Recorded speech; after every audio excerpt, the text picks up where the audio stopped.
1. Wynebu'r dyfodol.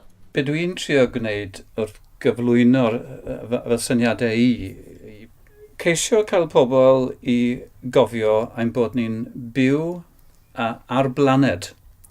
Mae'r blaned yna yn y gofod, yn mynd trwy'r gofod ar gyflymder o 60,000 o filltiroedd yr awr.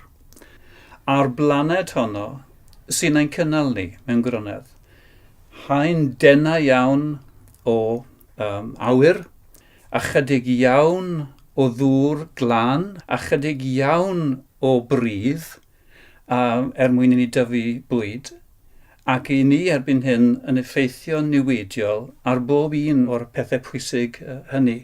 Mae yna dueddiad falle yna ni yn seicolegol i just gymryd i mewn yr hyn da ni'n weld. Felly, os da ni'n gallu parhau i'r un ceir a does na ddim stormydd enfawr yn digwydd reit yn congol bach ni ac yn rheolaidd yna, da ni just yn gallu bwrw ymlaen efo'n ffyrdd o fyw. Yr hyn da ni'n weld ydy hyd a lled yr hyn sydd. Dyna beth sydd yn gweithio pawb ymlaen.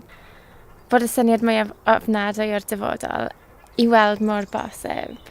Os ych chi ddim yn credu bod newid yn bosib, bydde fel petai chi ddim yn credu bod unrhyw beth yn werthfawr. Bydde dim byd i wneud, bydde fe. Bydde dim fath o pwrpas i unrhyw beth. Fi'n credu mae bosib ar newid hinsawdd fel cyfle yn hytrach na edrych yna fe mewn termau negyddol. Achos mae'r potensial o newid yn yr hinsawdd yn gallu caniatáu i pobl falle meddwl mewn ffordd gwahanol a meddwl mewn ffordd mwy cynhaliadwy.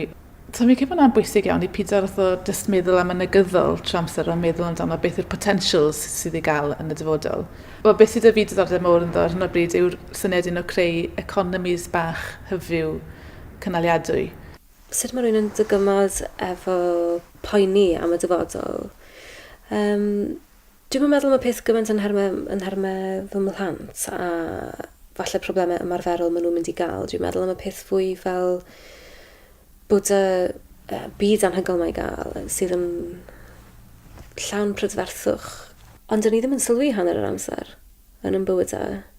A ar yr un pryd, falle, fydd y jyst ddim i gael ar ryw bwynt. Mae'n wirion mewn ffordd bod ni'n gadlu hynny ddigwydd heb bod yn gorfod digwydd.